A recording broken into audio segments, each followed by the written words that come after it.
Bom,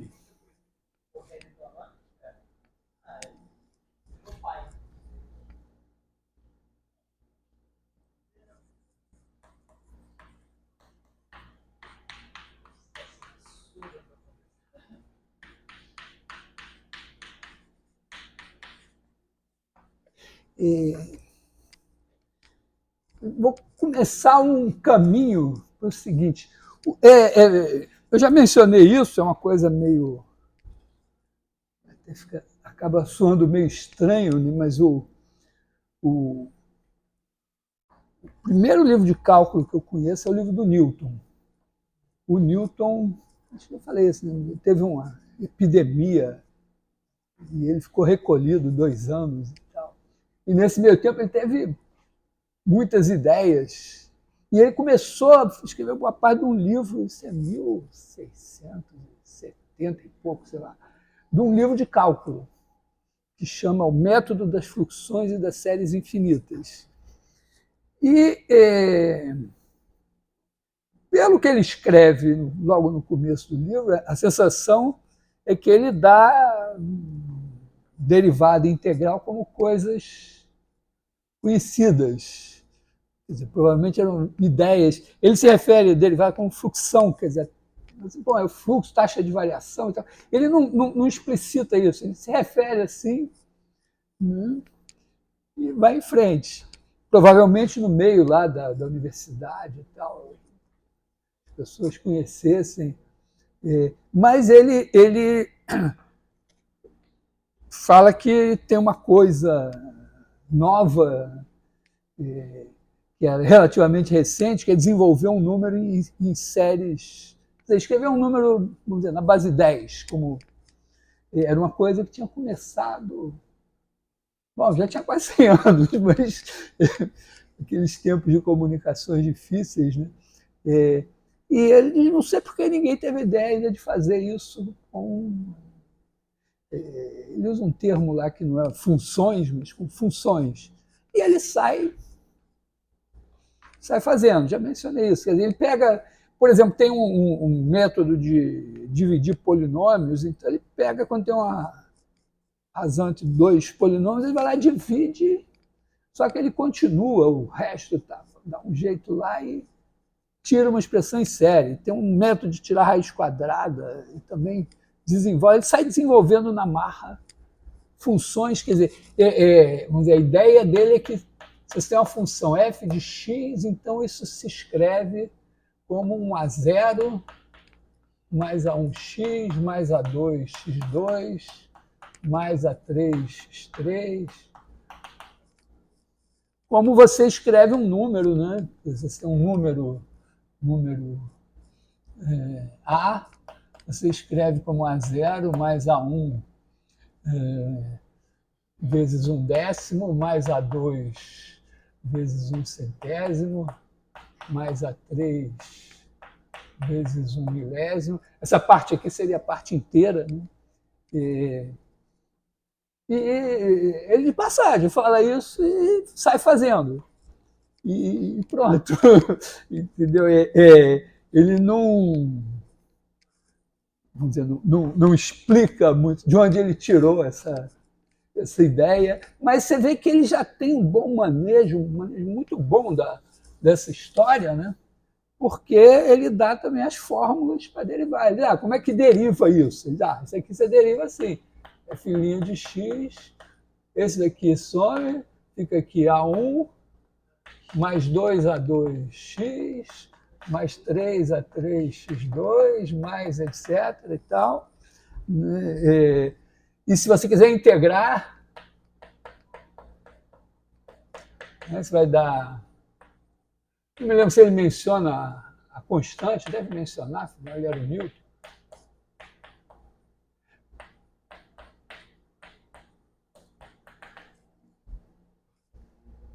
E ele diz, então, o problema principal do cálculo é, dado uma função, calcular a derivada e calcular a integral. E eu sei fazer ela, faz assim. Né? E isso vai dominar boa parte dos métodos de cálculo durante o século XVIII. Bom, até hoje se usa isso e tal. Mas não sei por que motivo, talvez porque esse livro do Newton ele ficou inédito até a morte do Newton. Então, o Newton escreveu o livro com 23 anos, sei lá, coisa assim, morreu com 75, e só depois que ele morreu publicaram. E talvez por causa disso, vamos dizer, essas séries são as séries de Newton, são chamadas de séries de Taylor. Taylor foi um aluno do Newton que fez outras coisas e tal. Ele também, vamos dizer, ele não... É importante entender que o Newton ele não parte da derivada para achar esses caras. Porque, claro, daqui, né, você deriva uma vez, isso significa que se você fizer x igual a zero, esse A1 é o f' de zero. Se você derivar de novo, esse x aqui, esse aqui vai sumir esse x. Né? Então, esse 2A2 é o f' de zero. Depois, quando você deriva mais esse 3 aqui, já virou 6. Né? E aí, quer dizer, então, na verdade, você vai ter assim, n fatorial a n é igual a enésima derivada de zero. Então... vai ficar 3 vezes 2. Exatamente. Isso é 3 fatorial. Uhum. E é o AN. Aí isso é o F elevado ao cubo. Não, isso é a enésima derivada. É enésima derivada. É uma notação para a enésima derivada. Porque se você derivar n vezes, vão sumir os termos até a n-1 e o AN vai ficar multiplicado por n fatorial sem nada. E aí você faz x igual a zero, o resto morre e pronto. E isso virou... Né, quer dizer, o Newton ele calculava a série primeiro e usava a série para calcular derivadas integrais. Depois, meio que virou uma coisa assim, não, nós temos métodos de cálculo, derivada das funções e tal, e aí você usa, se eu tenho a f, se eu sei calcular as derivadas da f, eu sei calcular a série dita de Taylor, a série de Newton da função. Então, eu vou fazer um certo caminho aí que é para chegar a isso de uma maneira menos mágica do que como foi o Newton. Você olha esse caralho, realmente merece o nome de gênio, é um negócio assim. Imagina, eu quero ter essa ideia do nada. Assim. É desse raciocínio que ele tira aquele método da raiz quadrada? Qual método da raiz quadrada? Aquele de achar? Aquilo, eu acho que aquilo já era conhecido. Mas aquilo também... Não, é porque, na verdade, eu sou muito fã de um outro matemático famoso, o Galois. Galois foi um matemático francês que viveu na primeira metade do século XIX, assim, genial também e envolvido nas lutas políticas do seu tempo, romântico, republicano e tal. E o Galois, ele é mais famoso entre os leigos pelo fato de ele ter morrido num duelo aos 20 anos do que pela matemática que ele fez. Mas, na verdade, o grande duelo... Eu fiz um vídeo sobre o Galois aqui no meu canal, quer dizer, com alunos da Belas Artes, né? O grande duelo do Galois, na verdade, é para ter o trabalho dele reconhecido. E de certa forma, vamos ver um pouco no ponto de vista do vídeo, é que ele, na véspera do duelo, ele acha que vai morrer, sabe? Que vai morrer. E ele, de certa forma, ele joga a sua última cartada, ele escreve uma carta para um amigo falando das coisas que ele tinha feito, ele tinha coisas escritas e tal, e pede para esse cara mostrar para as pessoas aquilo e tal. E esse amigo e o irmão dele passam 12 anos correndo atrás, até que finalmente o Liouville, um matemático francês, lê e diz, caralho e tal. tal, e aí o Galois vence o duelo dele postumamente, vamos dizer assim.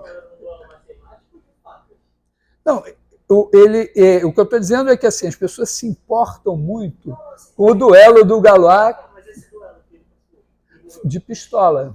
Não era um duelo matemático. Não, tinha o Tartaglia. Não, ele foi um duelo mesmo. Na época, tinha duelo, as pessoas duelavam e tal, era uma coisa meio maluca, assim, um período que tinha uma coisa louca, assim, mesmo intelectuais e tal. E ele tentou de todo jeito evitar, mas ele não teve saída. Mas na verdade, na minha visão, o duelo realmente da vida dele era para tentar que as pessoas reconhecessem o trabalho dele. E numa das, vamos dizer, das cerimônias, sei lá, das coisas que houve pelos 200 anos do nascimento do Galois, que ele nasceu em 1811. Ele morreu em 1832, ainda não tinha feito 21. Mas nesse negócio, um cara diz, não, porque a carta do Galois tem 6 páginas. E nenhum outro documento matemático tem tanta matemática como nessas 6 páginas. Aí eu li as primeiras páginas do livro do Newton e disse, esse cara não leu o livro do Newton, porque nas primeiras 6 páginas ele introduz esse negócio, uma coisa monstruosa, e de passagem o método de Newton. Porque o método de Newton, ele fala para polinômios, ele não faz nenhuma figura, né?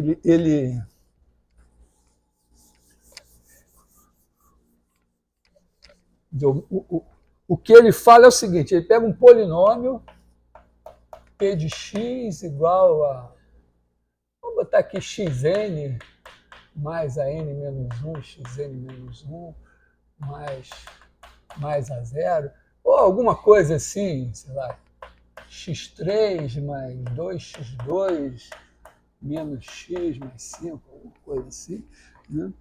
E ele precisa chutar bem uma raiz. Não sei se eu consigo chutar uma boa raiz aqui. Acho que eu consigo bem demais, né? 1 é uma raiz. Não, 1 não. Não, 1 não é uma raiz. Aqui tem 2. Não, menos 1, menos... vamos ver alguma coisa. Menos 2... Não sei. Bom, mas a ideia aqui dele é mais ou menos o seguinte, chuta uma raiz. Esse chute é muito importante, tá? Mas digamos que você tem uma raiz assim. Então você tem aí um x0, ou vamos chamar de a0. Aí ele diz assim, bom, a raiz não é a0, ela é a0 mais um certo h. Aí ele substitui aqui e bota a0 mais h ao cubo mais 2 a0 mais h ao quadrado menos a0 mais h mais 5 igual a 0. Aí ele quer calcular o valor de h, mas a ideia aqui é que está implícita é que se o a0 foi bem chutado, o h é pequeno. E então ele diz, não, então vou jogar fora h ao quadrado, h ao cubo, e fica só daqui, né, ele vai tirar, que aqui você tem a0 ao cubo, mais 3 a0 ao quadrado h, mais coisas que tem h2 e h3, mais 2 vezes a0 ao quadrado, mais 2 a0 h, mais, bom, aqui vou deixar h2, que também cai fora, menos a0, menos h, mais 5.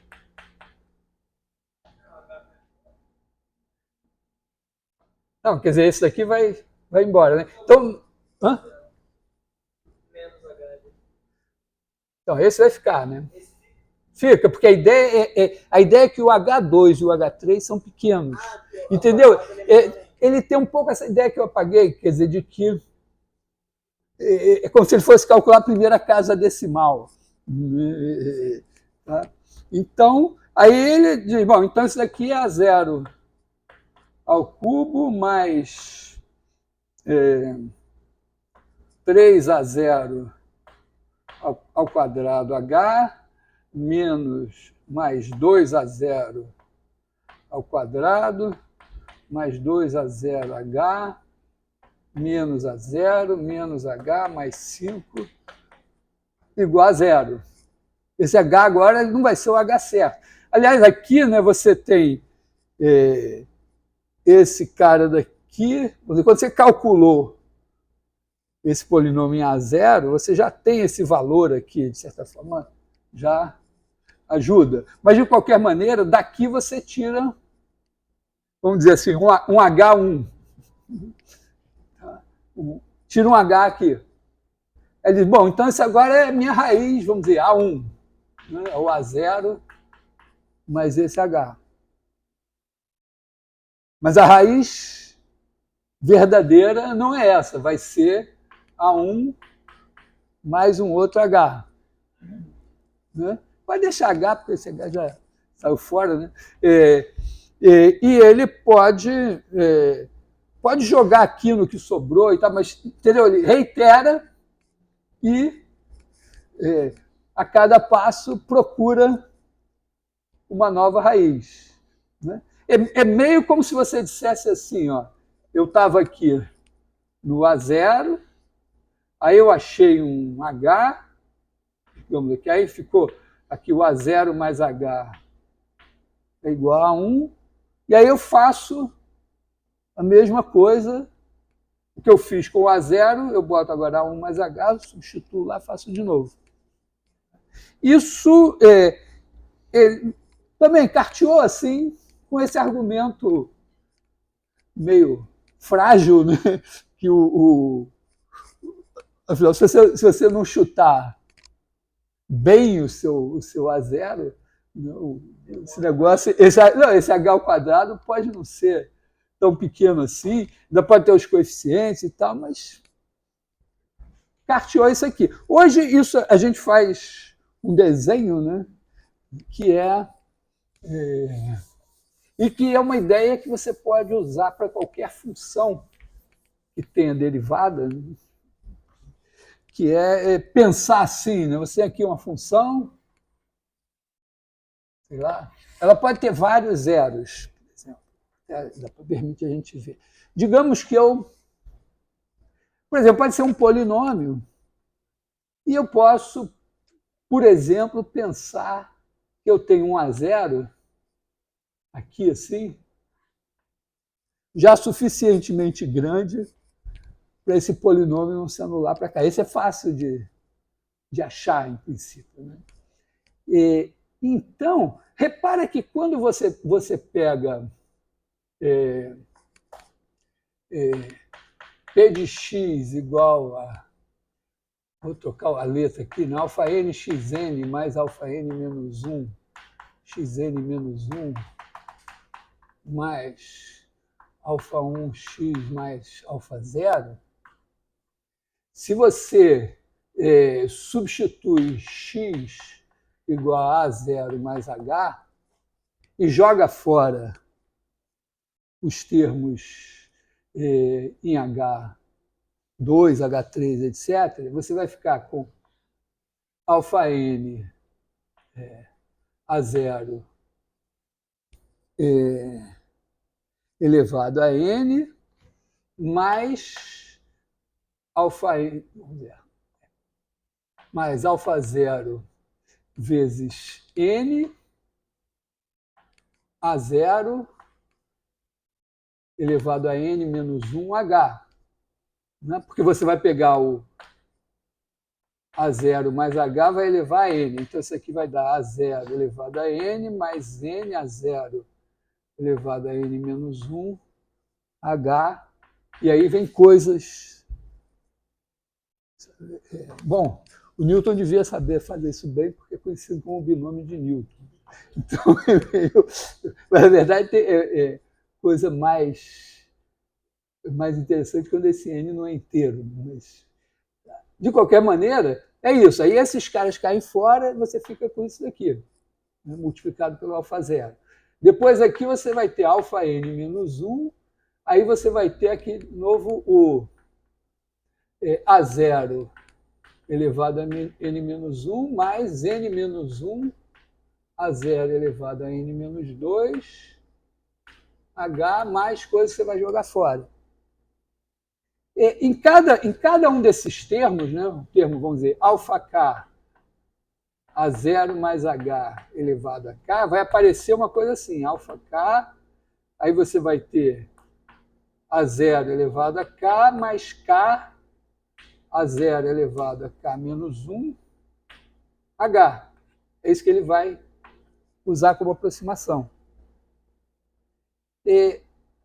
Repare que coletando esses caras aqui, esse mais esse daqui e tal, ele está escrevendo assim, né? P de x igual a P de A0, né? Porque quando eu substituo o A0 aqui, eu tenho esse, quando eu substituo o A0 aqui, eu tenho esse aqui, né? E quando eu substituo o A0 αk x elevado a k, eu tenho isso aqui.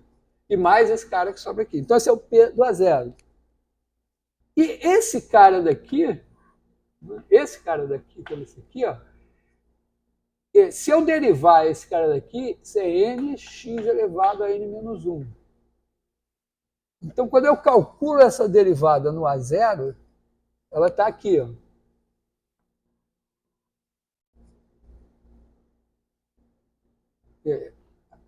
Aqui eu não sei porque eu botei α0, né? É αn, né? Tá? Mesma coisa aqui, ó. Esse cara daqui, ó, K vezes AK menos 1, K vezes AK menos 1 é a derivada desse cara daqui, do x elevado a K, calculada no A0. Então, isso daqui, o que ele vai pegar, é fazer P de A0 mais P' de A0 vezes H. Que é nada mais do que o seguinte, ó. Está aqui o A0, em algum lugar está o meu eixo dos Y. Esse aqui é o P de A0. E agora, se eu boto A0 mais H, essa reta aqui, ó, tangente, é justamente o quê?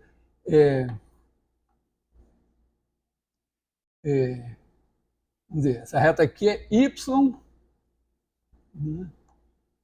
Y menos P de A0 dividido por H.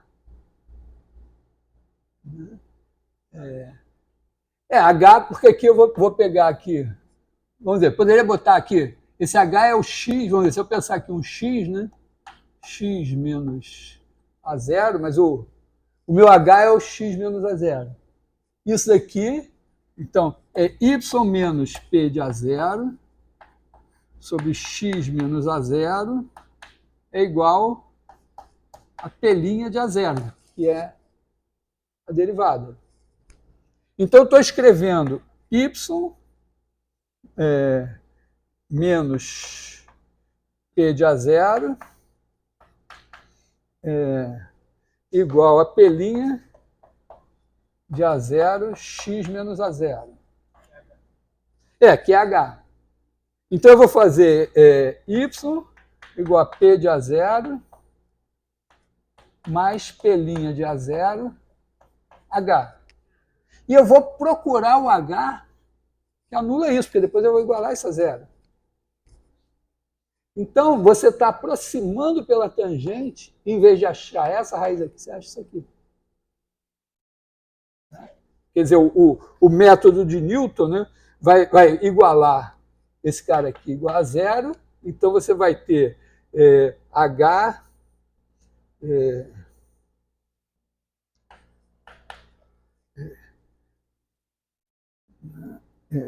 H igual a menos P de A0 sobre P' de A0.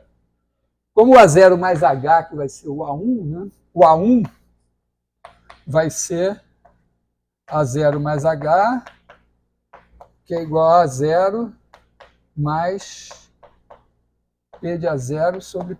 mais não, menos, né? P de A0 sobre P' de A0. E aí você pega esse A1 e faz a mesma coisa, traz aqui, pelo menos esse caso aqui parece que vai convergir rápido. Né? E tipicamente, né, quando você tem um polinômio, na hora que ele embicou para cima, você tem uma figura assim. É claro que, digamos, se você for procurar essa raiz aqui, ó, se você começar aqui, você pode até pegar uma derivada zero. Pegar a derivada zero é muito azar. Mas, por exemplo, você pode pegar aqui e aí, em vez de andar para o lado de lá, você anda para cá e você vai achar essa raiz aqui. Pode até acontecer um azar assim, né, de você, sei lá, andar daqui para cá, depois andar daqui para cá e cair no mesmo ponto, ficar em loop aí e tal. Quer dizer, tem um monte de questões interessantes, mas então isso, vamos dizer, o método de Newton, o Newton fez isso aqui, isso que ele disse, é isso aqui, não fez figura nenhuma, mas é um método super usado para resolver equações e tal, né? E é essa figurinha, você aproxima pela derivada e itera. A gente tem muito termo, a gente vai dar N até o A0, mas aqui a gente só usa o A0. Porque você está aproximando pela derivada, quer dizer, eu posso dizer, esquece isso tudo, faz essa ideia aqui. Pensa assim, ideia básica da derivada, P de A mais H é P de A mais P' de A vezes H mais um erro. Na verdade, né, o que a gente tem é que esse erro daqui, dividido por H, tende a zero, mas se o H tender a zero, né, longe assim, muito da coisa impressionante do Newton é que ele pegou uma coisa que foi feita para valer só um H muito pequeno, infinitamente pequeno, você sem controle, e jogou para um H maior e disse, vale também. Não é nem que ele disse, só deveria valer para o pequeno, vale também. Ele pegou e jogou, e foi. Né? Então aqui, ó, a ideia é que você diz, esse cara daqui é muito pequeno. Quando eu jogo fora aqueles termos de maior grau em H, eu estou jogando isso fora. E estou fazendo isso. Estou aproximando o P de A mais H pelo P de A mais P' de A vezes H. E aí eu procuro o H que anula isso. Isso é o método de Newton.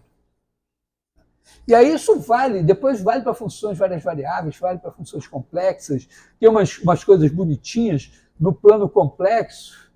Você pega um polinômio de grau n, aí ele tem n raízes, sei lá.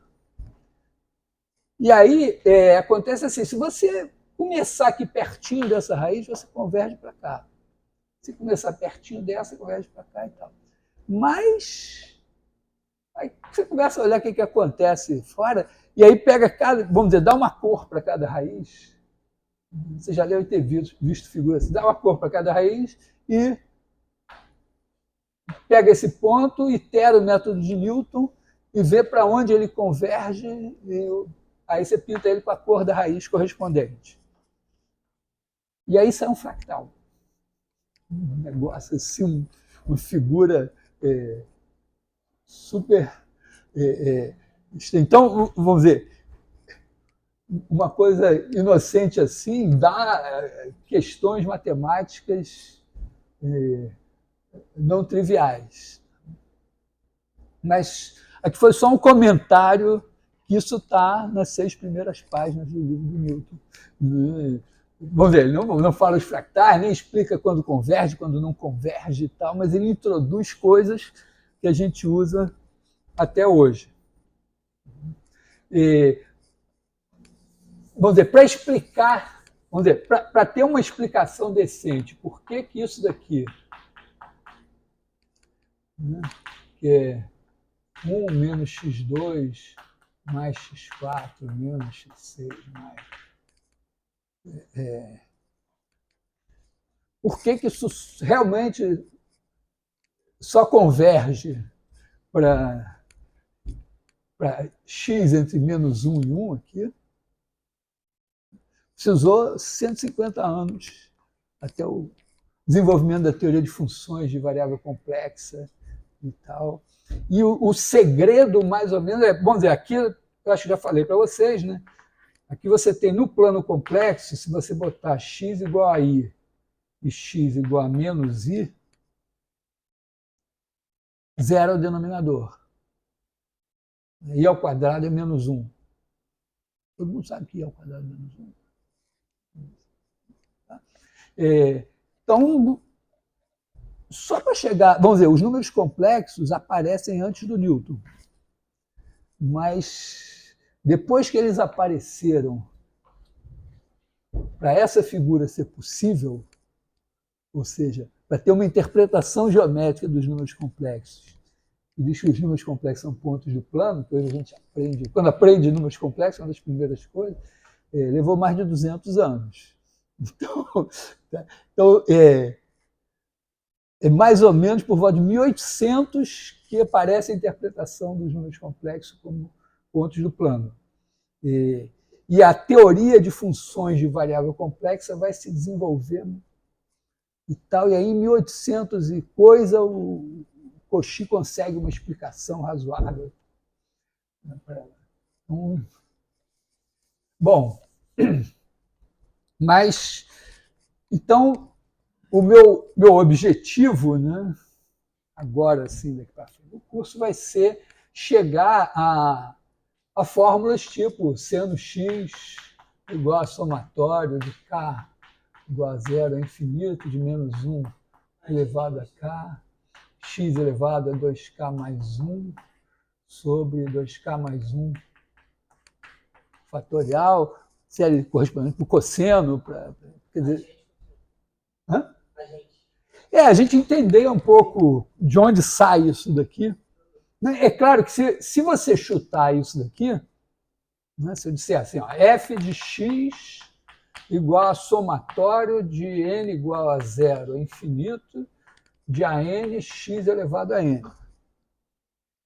né, que é o a0 mais a1x mais a2x2 mais etc e tal. Faz x igual a zero é f de zero.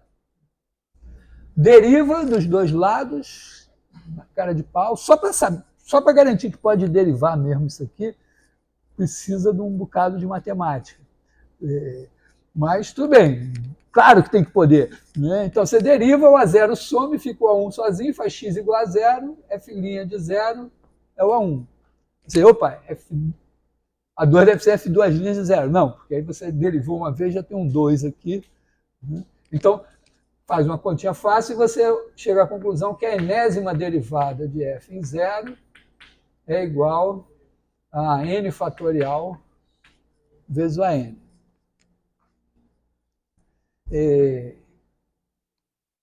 Mas para explicar por que isso funciona e quando funciona, e por que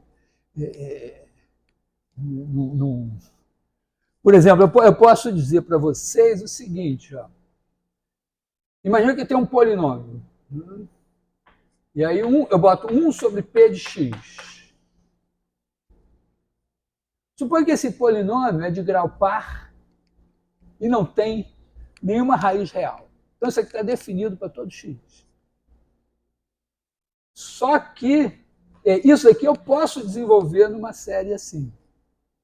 Só que não vai valer para todo x. Por quê? Porque no plano complexo tem uma raiz aqui, R1, e tal, outra raiz aqui, R2.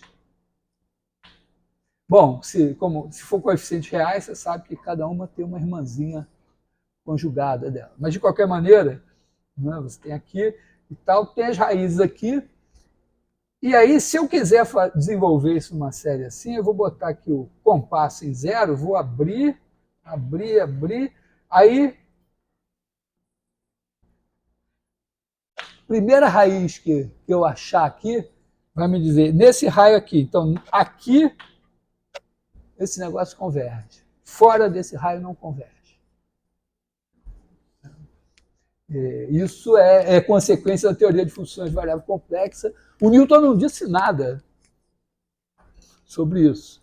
E levou lá mais 150 anos para as pessoas chegarem a isso aqui, o Cauchy chegar a isso aqui, e eu poder contar para vocês que é assim. Mas isso aí não vai desenvolver, mas pelo menos entender mais ou menos isso aqui, que pode derivar e tal. E importante, porque isso aqui, no caso do seno e do cosseno, já falei isso para vocês, né? Mas reforço, tem esse denominador aqui, tem esse sinal que alterna. Tem esse denominador aqui que cresce. Se eu tiver com x entre, vamos dizer, com x entre 0 e 1, esse cara daqui diminui. Né? Bota o x. Na verdade, como eu estou vendo seno, ó, se eu calcular seno até 45 graus, tá bom. Tá? Se eu souber os senos e os cossenos até 45 graus, depois eu vou emendando e consigo os outros. 45 graus, né, é π sobre 4, que é menor que 1. Então, se eu botar os caras aqui, esse cara daqui, essas potências também diminuem. Então, o termo geral dessa série decresce para 0 e o sinal alterna. Então, se você parar de somar no termo de ordem 10, no K igual a 10, você parou aqui no 21. O próximo é o 23. Então, o erro é menor do que o termo 23. Se esse aqui fosse 1, eu já tinha 23 fatorial aqui. Que é bem grande. Então, na verdade, nem precisa 23. Isso, claro, isso vai ser importante. Provavelmente, eu não sei como é que conta é feita quando você tecla seno x na máquina de calcular. Quer dizer, eu investiguei, acho que isso também já contei para vocês, né, que eu investiguei e descobri que os fabricantes de máquina de calcular têm duendes, né? São duendes que tem lá dentro, tem uns círculos microscópicos, duendes microscópicos são fabricados na China, duendes irlandeses, altamente. Acho que é um negócio de engenharia genética e tal. É um negócio que não está ao nosso alcance. E aí os duendes vêm aqui, medem esse ângulo, medem esse seno e vai lá. Se você não tem esse tipo de tecnologia, você tem que entender bem essa série aqui para poder ter uma boa aproximação sem essa coisa toda. Isso eu já vi 2 comentários que vão nessa direção. Um eu vi a respeito da competição da corrida espacial dos americanos com os russos, e diz que lá no começo dos anos 60, né, que teve um espanto, né, que os russos mandaram o Gagarin, o astronauta, lá dar uma volta na Terra, e os americanos disseram, caralho, não sei o quê. E uma das coisas que se comentou foi que os computadores russos não eram nem os russos na época, eram os soviéticos. Né? E, vamos dizer, eram os soviéticos de certa maneira mesmo. O Stalin, que foi o manda-chuva lá por décadas, era georgiano e foi substituído pelo Khrushchev, que era ucraniano. Então, mas, bom, os soviéticos tinham computadores piores, mas eles tinham uma matemática melhor em termos de cálculo numérico. E teve há uns anos um congresso internacional de matemática no Rio de Janeiro, eu fui assistir e tal, e um dos palestrantes falou, olha, os avanços no hardware, desde que os computadores começaram, são impressionantes. Mas os avanços nos algoritmos foram mais impressionantes ainda. Quando eu quero dizer, olha, é melhor você ter os computadores de antigamente com os algoritmos de agora do que ter os computadores de agora com os algoritmos de antigamente. Então, aqui, vamos dizer, se quiser enfrentar os duendes irlandeses made in China, precisa desse tipo de coisa. Então, vamos dizer, nessa direção que eu quero caminhar, mas vamos começar mais, vamos ver, mais longe. Até porque tem, vamos dizer, eu vou falar do polinômio de Taylor. Mas antes de falar do polinômio de Taylor, o polinômio de Taylor é você fazer, é como se você truncasse a série de Taylor. Vou falar primeiro do teorema, vou voltar no teorema do valor médio.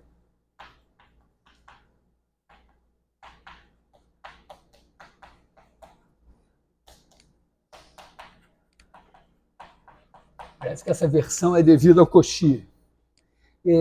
O teorema do valor médio, mais ou menos, é o seguinte, né? Você faz uma curva, pega um ponto A, um ponto B, aí faz uma curva ligando A a B, uma curva bonitinha. Então você pega essa corda aqui, e o teorema diz que tem pelo menos um ponto em que a tangente é paralela à corda. Essa ideia. Isso só vale para a curva plana, porque se você fizer uma hélice assim, não. Hã?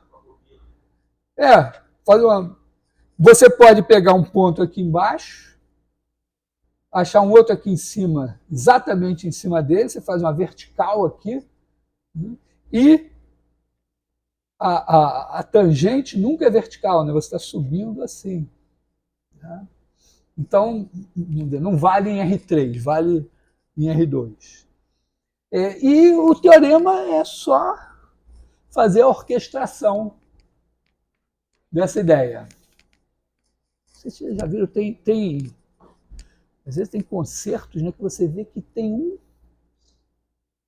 um tema simples, mas tem uma orquestração lindíssima para valorizar aquele negócio. Então, aqui, o teorema é isso aqui. Agora, a orquestração é o seguinte, para a gente dar conta de uma curva qualquer, assim, que não seja gráfico de uma função, a gente bota duas coordenadas. Vamos dizer, vou botar aqui vamos botar aqui o cursor do tempo. Então, o tempo está passando aqui. Então, aqui você tem, no tempo t, você tem aqui um ponto, P de t, e ele tem coordenadas. Eu vou chamar de f de t aqui e g de t aqui. São duas funções. Então, tá certo? Se vocês quiserem fazer na sua interface gráfica predileta uma curva, é tipicamente isso que você vai fazer. Uma das maneiras. Você pode dar uma equação, mas ali você está meio... Você dá uma equação, né? Por exemplo, você dá x2 mais y2 igual a 1, você dá um método para pegar cada pixel e testar se acende ou não. Você pega o pixel XY, de coordenada XY, joga aqui, se der 1, acende. Se não der 1, apaga. Então, é um método, vamos dizer, pensando assim, brutamente, você varre a tela testando, né? Enquanto que se você fizer x igual a cosseno t y igual a seno t, você tem um método que para cada t que você jogar aqui, tem um ponto que você acende.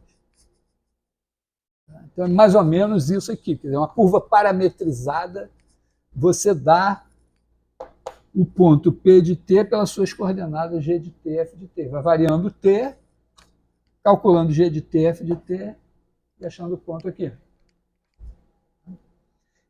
Então essa ideia, né, você tem um ponto que está andando, tem um ponto e ele está andando. Você pode olhar para o desenho dele andando. E pode dizer, aqui é P de t, aqui é P de t mais h, a variação é essa daqui. Posso desenhar um vetorzinho? A ideia aqui. Tem uma flechinha que começa aqui e termina aqui. Esse é o vetor variação. E aí, se eu dividir, esse cara daqui ele tem um tamanho, né? Se eu divido por h, quer dizer, eu faço 1 sobre h, P de t mais h menos P de t, isso dá uma velocidade média. Tá? Quer dizer, se eu tivesse aqui, multiplicasse essa velocidade média por h e somasse aqui, tá certo? Se eu chamar esse cara aqui de v barra, se eu fizer P de t mais h v barra, somando, né? H vezes V barra, some isso, fica isso aqui. P de t mais H menos P de t. Com P de t, vai dar P de t mais H. Então, isso aqui é a velocidade média. E a velocidade é o limite disso quando H tende a zero. V de t igual a limite, quando H tende a zero, de 1 sobre H, P de t mais H, menos P de t.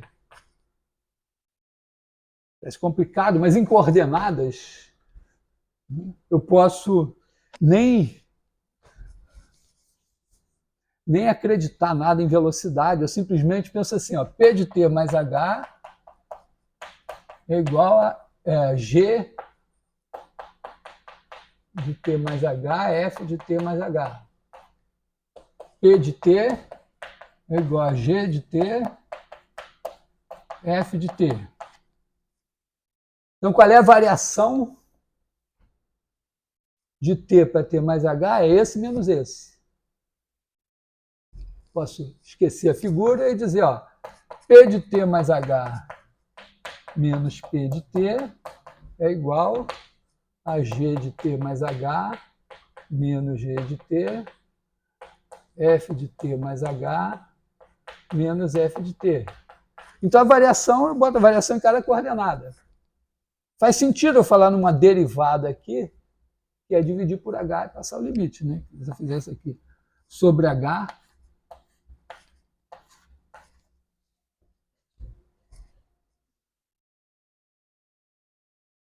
e passar o limite. Mas repara que tem uma coisa geométrica aqui, que é esse cara daqui, quando eu ligo P de t com P de t mais h, esse cara daqui, ele dá a direção da secante. Quer dizer, esse cara daqui é um par ordenado fixo que eu somando com esse daqui, eu multiplico esse por alguma coisa, não precisa ser o h. Né? Se eu fizer P de t mais SV barra, para cada S eu vou ter um número. E esse é um ponto fixo, esse cara daqui é o vetorzinho fixo, S vezes ele vai me dar a reta secante. Quando eu fizer o h tender a zero, isso vai me dar o vetor velocidade, e que essa reta secante eu estou fazendo esse cara para cá, tender para cá. Então eu vou achar a reta tangente. Tá? O P'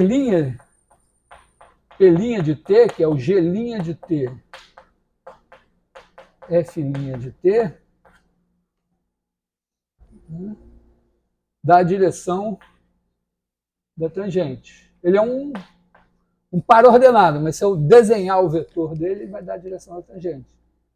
Então, significa que se eu andar aqui, digamos que aqui é P de A, isso aqui é P de B. O meu T está percorrendo o intervalo AB. Achar esse cara daqui é achar um tempo T0 aqui. Aqui tem o P de T0. E aí eu tenho velocidade, que é o P' de T0, que tem que ser paralelo a esse aqui.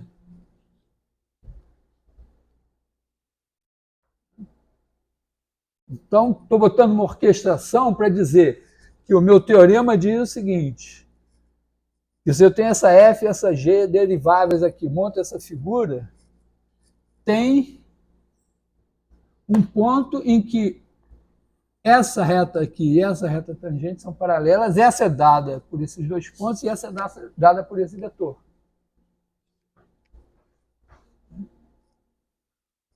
Então,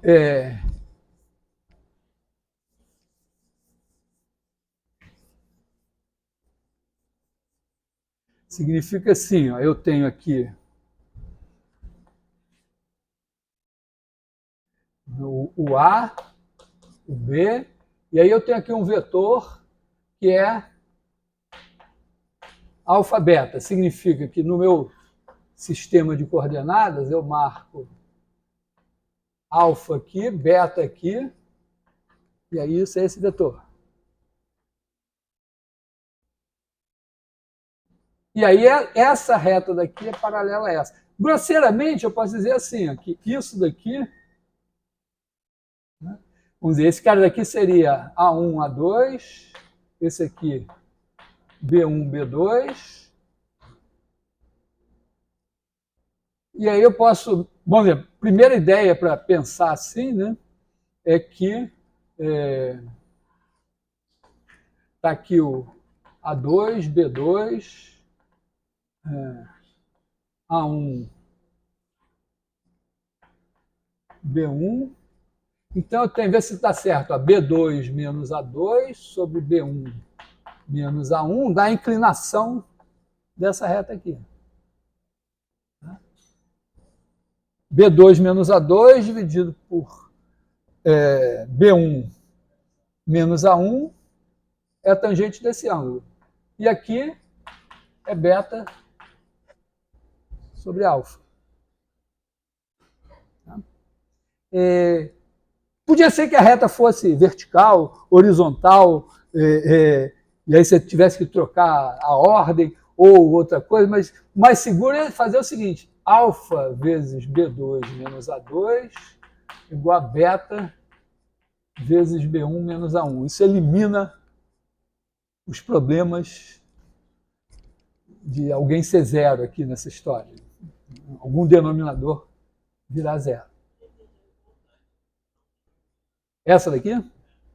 É porque se eu estou dizendo que essa daqui é paralela a essa, esse ângulo aqui é igual a esse. Porque eu acredito que o meu teorema é verdade. Né? Se eu tenho essa reta aqui, tem algum ponto em que a tangente é paralela. Então, eu estou querendo dizer... Mas a minha tangente vai ser dada por um vetor. Então, como é que eu expresso a tangente dada por esse vetor ser paralela a essa reta aqui? Porque o que eu sei aqui? Ó? Eu sei que isso daqui, se aqui é F, aqui é G, né? Esse cara daqui é o G de A, F de A. E esse daqui é o G de B, F de B.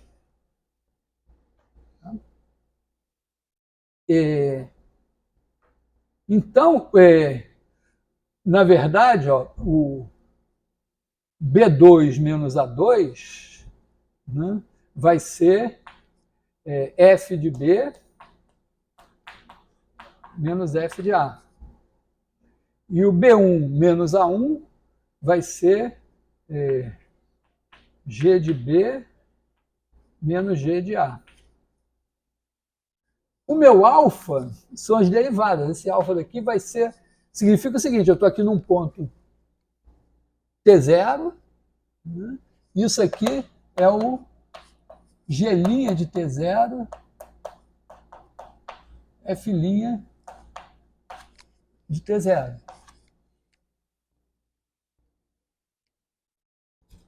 Então, alfa é G' de T0, beta é F' de T0.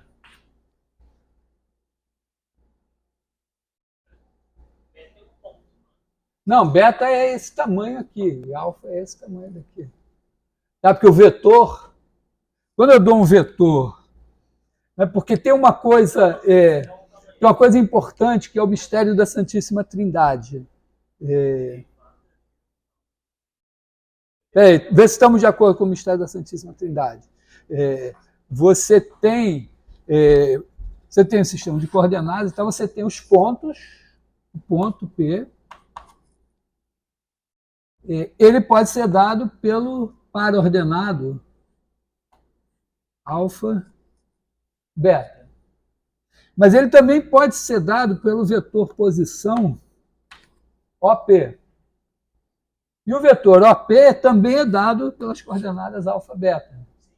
Então, você tem o ponto, vetor e o par ordenado, que são três entidades distintas, mas são uma coisa só. É o mistério da Santíssima Trindade.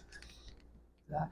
E quando a gente opera, a gente tem que estar bem na teologia, porque tem um par ordenado e tem hora que ele é ponto, tem hora que ele é vetor, e não sei se espero que a inteligência artificial já tenha essa capacidade de distinguir quando o cara é ponto, quando ele é vetor.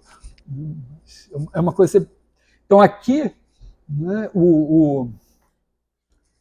eu calculei esses caras, mas pensei esse par ordenado aqui não como um ponto alfa-beta, mas como um vetor alfa-beta que eu desenhei aqui. Entendeu? Aqui você... porque você pega os... Né, você pega um ponto aqui, outro ponto aqui, faz a diferença, divide por um número, acha um negócio, faz o negócio tender a zero, você está operando com pares ordenados. Mas quando você faz essa diferença, esse par ordenado é um ponto, esse par ordenado é um ponto, a diferença entre eles você pensa como vetor. E no fim você acha um vetor velocidade. Então eu estou pensando assim, o meu teorema diz que essa reta aqui tem um T0 tal que essa reta tangente aqui é paralela. Ela vai ser dada por um vetor alfa-beta que é assim. E aí o fato de que esse ângulo é igual a esse vai dizer que beta sobre alfa é igual a isso, dividido por isso, multipliquei.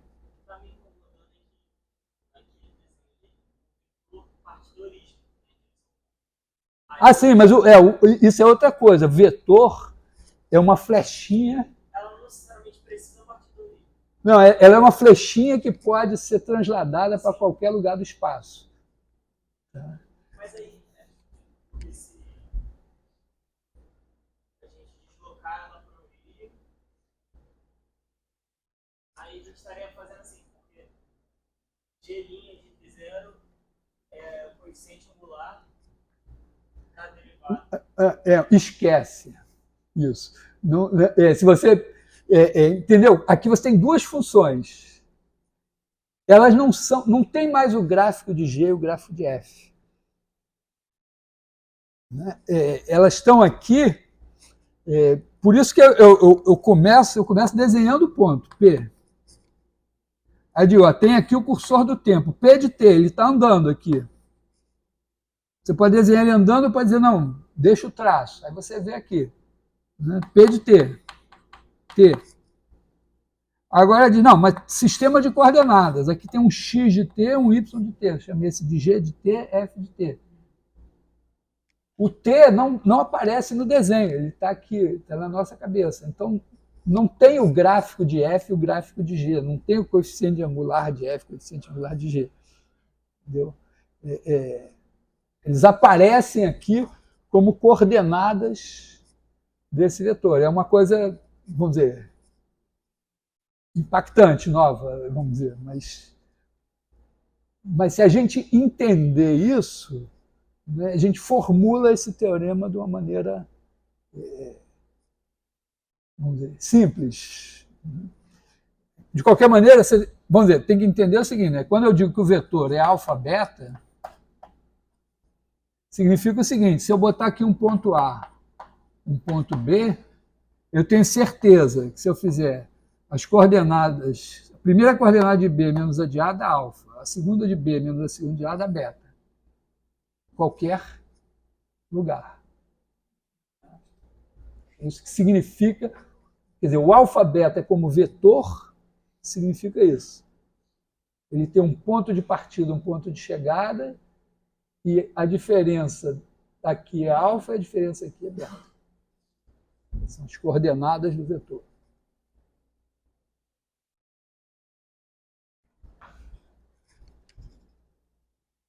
E aí, ó, fiz a geometria e disse, ó, então meu teorema diz isso. Meu teorema, eu posso apagar as figuras e dizer o seguinte, né? Eu nem suponho que eu tenho F e G no intervalo AB em R. Assim como no teorema do valor médio com uma função só, precisam ser contínuas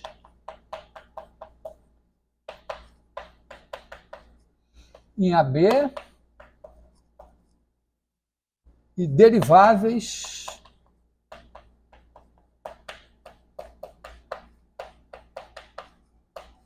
no aberto. Tá? Isso aqui é parte... Na hora que você esmiuça a demonstração, você vê que só precisa disso. Então,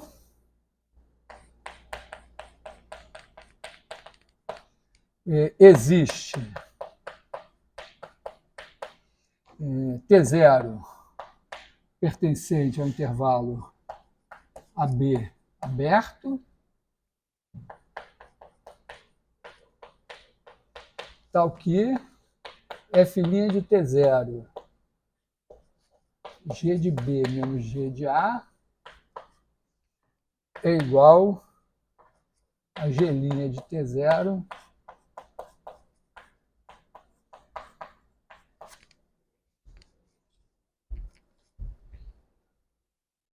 isso expressa esse fato.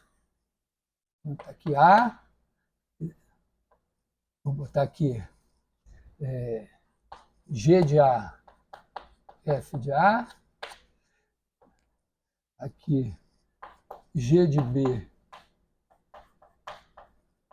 F de B, está aqui esse ponto aqui é o G de T0, F de T0, e esse vetorzinho aqui é o G' de T0, F' de T0.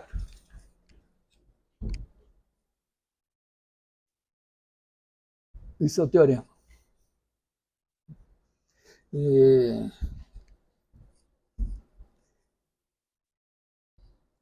Esse teorema vai ser... vamos dizer, eu vou usar esse teorema para demonstrar a regra de L'Hopital. Vamos dizer, fiz essa figura geométrica toda e eu quero mostrar o seguinte. Imagina que você tem duas funções, digamos assim, que o limite, quando t tende a A de f de t, é igual a zero, que também é igual ao limite, quando t tende a A de g de t. Duas funções estão tendendo a zero. E eu quero o limite quando t tende a A de f de t sobre g de t. É o famoso limite 0 sobre 0. São os únicos limites que têm realmente algum mistério. Né?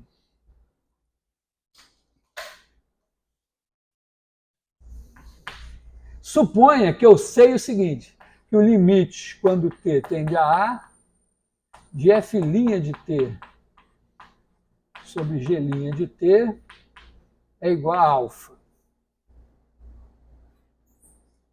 Se calcular isso. Quer dizer, eu sei calcular derivada, ele veio em cima, ele veio embaixo, e diz, opa, o limite deu alfa.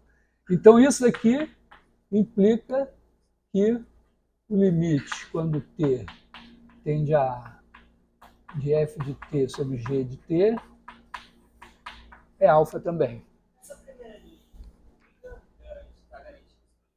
Não, é a minha hipótese. Imagina que eu estava passeando, estava andando, né, pela rua, braços dados com a minha senhora, de repente, e eu esbarrei no limite assim, no chão, e tinha isso daqui.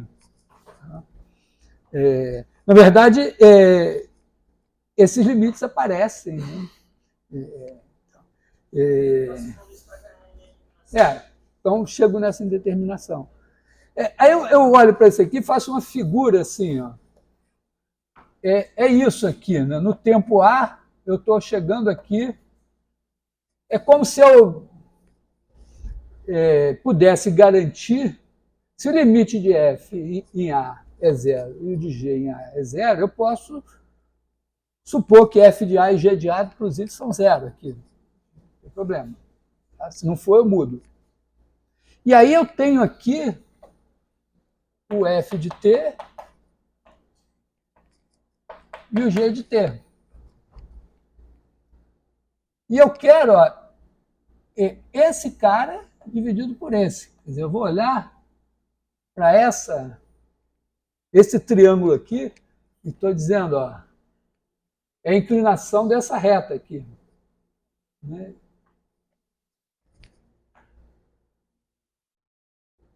Aí o meu teorema que eu acabei de ver, me diz o seguinte, ó, tem um ponto aqui, né, tal que eu tenho aqui G' de T0, F' de T0, e essa razão, o F' de T0 sobre G' de T0. Aqui, eu estou supondo que esses caras aqui são 0. Então, F' sobre G' é F sobre G. Quer dizer, certo? Essa inclinação aqui é F de T sobre G de T. T0 pertence ao intervalo AT. Aqui, mas está dentro.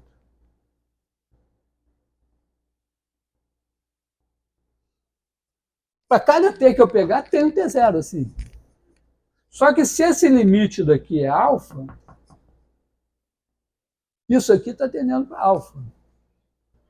Quando o T tender para A, o T0 vai tender para A, isso aqui vai tender para alfa. Então, isso aqui vai tender para alfa também. É isso, basicamente. Tá? Tem variantes desse teorema.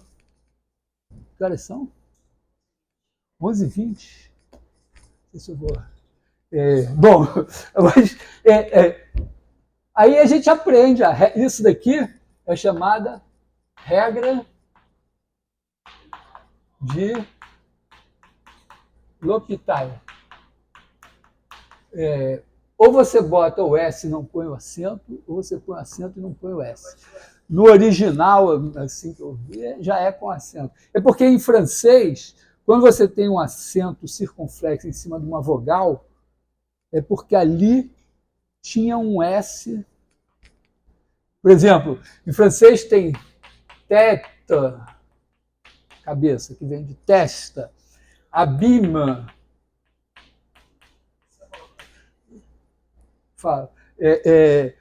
Mas para a gente é simples, tá certo? Porque o abîme veio do abismo, né? Então, então o hospital aqui vem do hospital. Tudo bem. Sim, para gente o hospital tem o S. Para os franceses não tem. Mas, então eles são obrigados a saber que tem um acento aí que.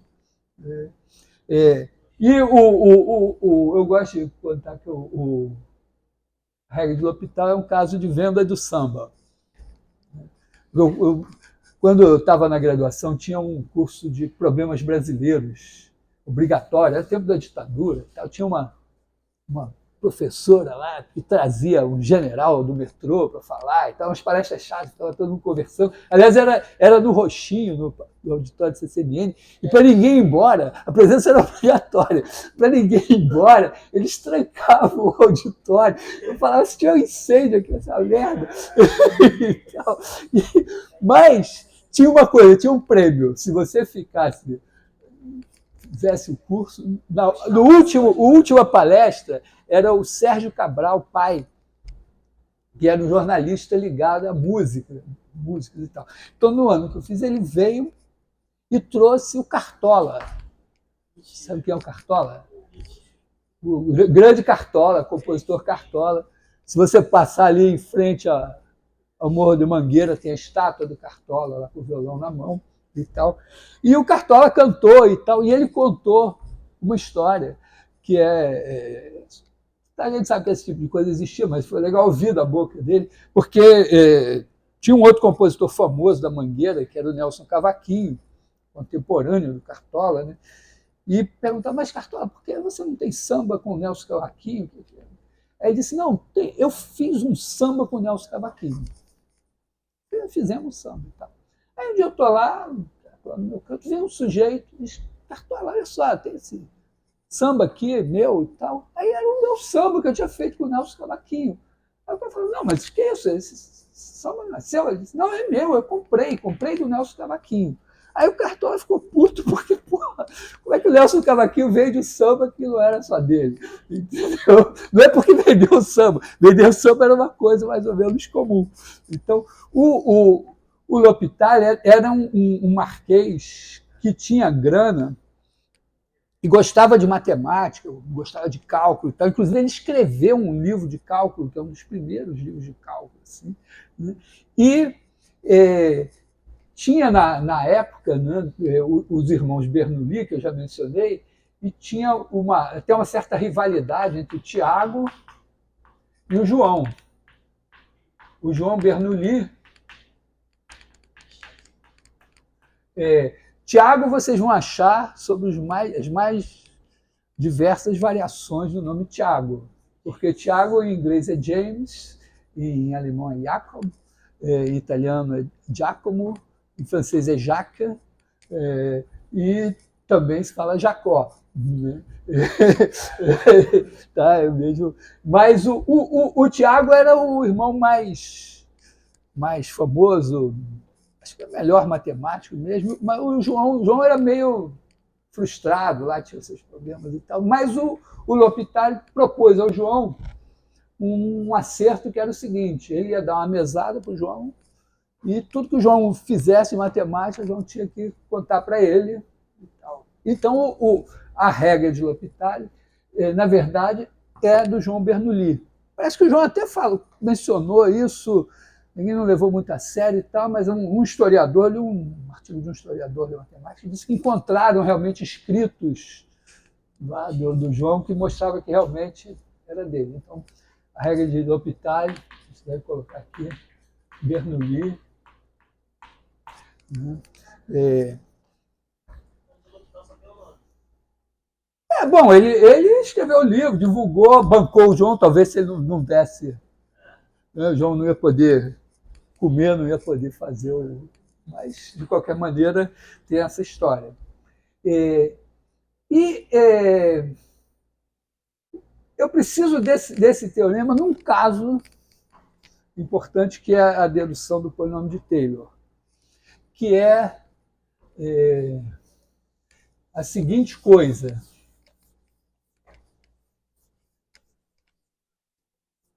Já, vamos dizer, apareceu nessa aula, né, a gente já falou nisso, que você tem uma função f, e aí, vamos dizer, você tem f de A, e você olha para f de A mais H. E, bom, isso daqui você quer aproximar por alguma coisa. Se a função é contínua, quando H tende a zero, isso tende para f de A. Então, primeira aproximação é isso aqui. Né? Tá aqui A. A, F. Essa aqui. Mas digamos que você quer botar alguma coisa do primeiro grau em H. Mais alguma coisa A1 vezes H. Repara que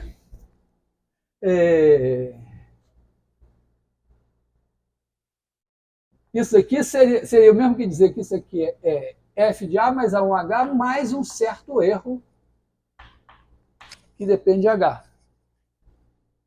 Mas o que acontece? Esse erro é f de A mais H menos f de A menos A1H. Esse é o meu erro. Quando H tender a zero, se a f é contínua, isso tende a zero. Isso aqui sempre tende a zero, não importa quem seja o A1. Então, o fato desse erro tender a zero não me permite escolher um A1 aqui, qualquer um serve. Aí o que a gente pode fazer é o seguinte, a gente bota um microscópio aqui. Aqui você vai botar o H. A ideia é botar um H pequenininho, tem que ficar claro isso. Vou botar isso, vai ser uma aproximação para H pequenininho. Então o H é pequenininho, eu boto um microscópio aqui e amplio isso. Uma maneira, já que H é pequenininho, uma coisa que é grande é 1 sobre H. Então, vamos fazer isso aqui. Ó. A gente vai fazer f de A mais H menos f de A menos A1H. Vai dividir por H. Isso vai ser o epsilon de H sobre H. Mas isso aqui ó, é f de A mais H menos f de A sobre H menos A1. Então, ó, se o A1 for, se tiver derivado em A e o A1 for derivado em A, esse erro, mesmo ampliado, vai tender a zero quando H tender a zero. Então, a gente diz, bom, esse cara aqui vai ser o F' de A.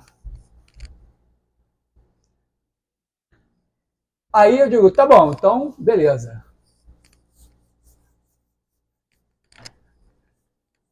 Vou agora, vou fazer assim, né? Então eu ponho F de A mais F' de A, H, mas agora eu quero botar aqui um A2, H2, no termo do segundo grau. E aí, claro, meu erro vai ser F de A mais H menos F de A menos F' de A, H menos A2, H2 vai ser o meu erro. Se eu tentar o mesmo truque, dividir por H, se eu dividir isso aqui por H, isso aqui tende para F' de A, isso aqui cancela o H, F' de A, zerou. E esse daqui é A2H, porque cortou só um H, vai para zero independente de A2. Então, mas opa, agora eu vou ser mais exigente, eu vou botar um microscópio mais potente, vou dividir por H ao quadrado. Estou ampliando meu erro.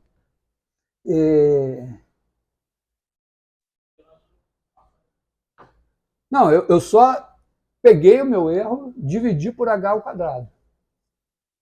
E vamos ver o que isso acontece quando h tende a zero. Isso aqui ó, é f de a mais h menos f de a menos f' de a h sobre h2 menos a2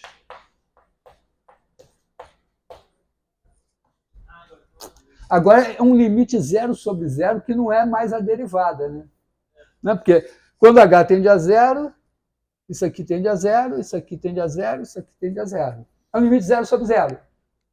Aí eu invoco o fantasma do Bernoulli e derivo em cima e embaixo.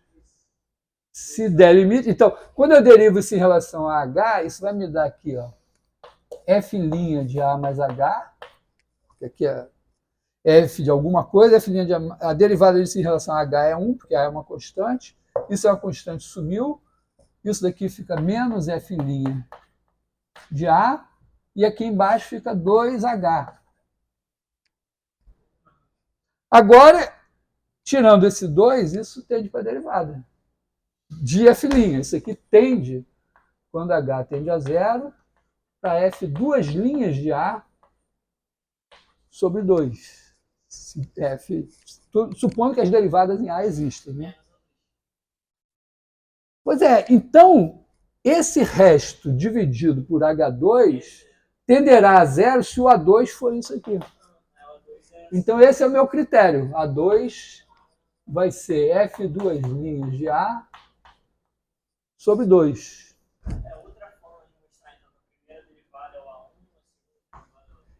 Mas entendeu? Eu não tenho a série do Newton. Eu estou inventando a série do Newton. Se eu agora fizer, disser, agora vamos botar mais H3, né? A3, H3. H3 é o nosso X. É o X menos A, né? Porque, na verdade, rapidamente as pessoas se dão conta que, na verdade, você pode fazer f de x, mas você pode fazer f de x menos... Quer dizer, pode desenvolver em potência de x e potência de x menos a. Né? Ou, da mesma forma, chamar o x de a mais h e aí desenvolver em potência de h, que é o x menos a. E aí ó, você vai ter aqui mais coisa. Você vai ter aqui menos f duas linhas de a sobre 2h2, menos a3 H3, e aí você vê que se dividir por H2 não vai dar nada, divide por H3.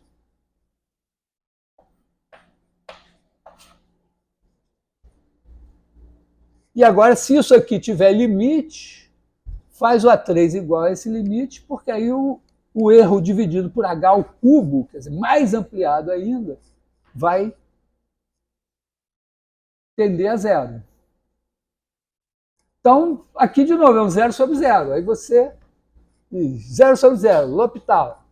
Então, deriva em cima, f' de a mais h, esse aqui morre, esse aqui vira menos f' de a, esse aqui fica menos f duas linhas de a vezes h, e aqui você tem 3h2. Tá? Ó, isso aqui, isso. Esse sumiu. Aqui o H caiu, esse aqui. Por enquanto eu derivei uma vez. Derivei uma vez. Continuou 0 sobre 0. Porque isso daqui, se a f' tem derivada, isso aqui tende para f' de a. Então aqui 0. O H tende a 0, isso 0. Isso aqui 0. Então derivo de novo. Então, derivo aqui vai dar f duas linhas de a mais h. Esse morre, menos f duas linhas de a, sobre, vou botar 3 fatorial h, Porque está claro, né, que quando eu botar h elevado a n aqui, eu vou derivar n vezes e vai aparecer um n fatorial. E isso aqui tende, quando h tende a zero, isso nada mais é que a derivada de f duas linhas em A. Que é f três linhas de A sobre 3 fatorial. E aí eu digo, então, esse cara daqui vai ser f três linhas de A sobre 3 fatorial. E aí isso vai, vamos ver, continua, né? Se você for até n, até h elevado a n, né, está valendo, aí você bota o hn mais 1, vamos dizer, faz uma recorrência.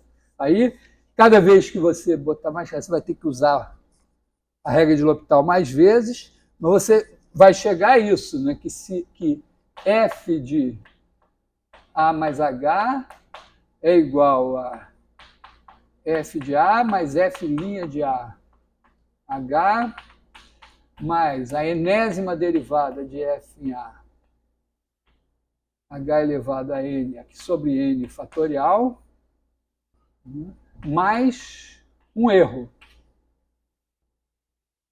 Sendo que o limite, quando h tende a zero, desse epsilon de h sobre h elevado a n é zero. Quer dizer que quanto mais termos você acrescenta, isso aqui é chamado polinômio de Taylor.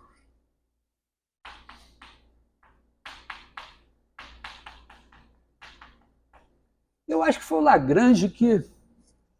O Taylor não era famoso assim, mas aí o Lagrange ressuscitou o Taylor e introduziu essa coisa. Então, o que é a ideia? Se você tem todas as derivadas da f, ou pelo menos até a enésima, em A, você pode aproximar perto de A, f de A mais H, por um polinômio de grau n, com os coeficientes dados assim, né? De maneira que o resto, o erro cometido, quando h tende a zero, não só ele tende a zero, mas ele dividido por h elevado a n ainda tende a zero. E aí, bom, isso tem aqueles critérios, tem uns critérios de máximo e mínimo que se a primeira derivada não nula é de ordem par ou de ordem ímpar, não sei o quê, por inflexão e tal. Mas, só para... Aonde a gente vai... E repara que isso aqui está construído para H ser pequenininho, não para H ser grande. Mas, eventualmente, a gente consegue, de alguma maneira, estimar esse erro aqui, em função de H, em função de derivadas. E aí acontecem certos milagres. Em alguns casos, tipo seno, cosseno exponencial, você descobre que, mesmo para H grande, se você colocar todos os termos... Claro, a ideia aqui você diz, se eu colocar todos os termos aqui até o infinito, esse erro some. Mas é uma ideia... Bom, se você não é um gênio como Newton, você vai dizer, não, peraí, não é assim. Mas acontece isso, que se você consegue mostrar que, na medida que você avança com esses termos, esse erro daqui diminui realmente, você vai escrever E elevado a x é igual a 1 mais x2 sobre 2 fatorial, fazendo em zero. As derivadas de E elevado a x em zero são todas iguais a 1. Então vai dando uma coisa assim, mais x elevado a n sobre n fatorial. Tem chance, né? Porque se você fixar um x, esse n fatorial, no próximo passo você multiplica por x em cima e por n mais 1 embaixo. Como o x está parado, o n vai ficando grande e vai começando a dominar esse negócio. Essa série aqui vai convergir. Qualquer x que você fixa, ela vai convergir. Mas que ela vai convergir para e elevado a x, Bom, se não for, Deus não existe. Está aqui, tá na cara. Né? Mas para provar isso, não é tão simples assim, tem que fazer umas estimativas, porque nem toda função. A gente consegue criar uma função maluca que ela vem assim, aí chega aqui em zero, faz assim, e ela não é zero nunca. Quer dizer, só é zero aqui, zero. E ela tem todas as derivadas, primeira derivada, segunda, terceira, todas as derivadas em zero iguais a zero. Aí se você fizer esse negócio com ela, todos os termos aqui vão ser zero, mas ela não é a função zero. Então, ela demonstra que a coisa pode não dar certo. Então, para mim, essa é a única situação em que eu realmente precisei, na minha vida, aplicar a regra de L'Hopital. É isso aqui.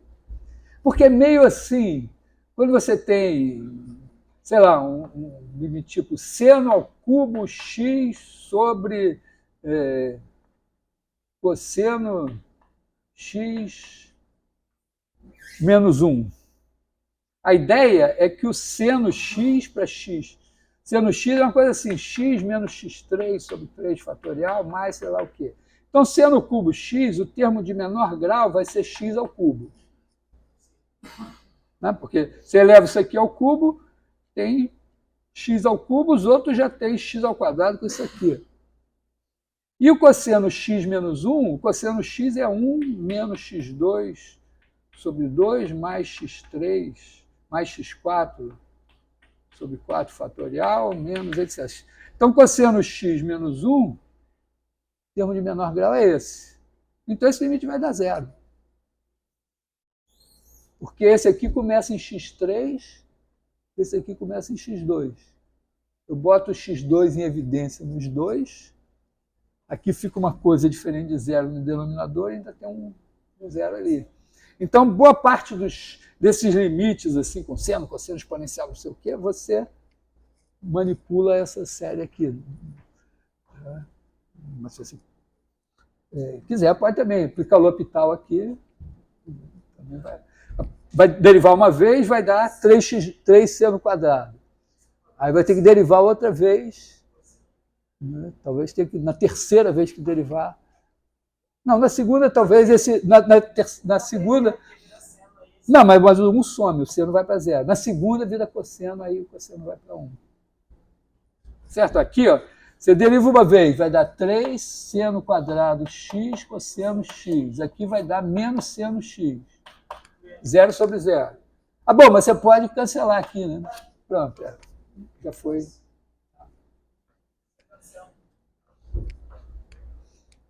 Então,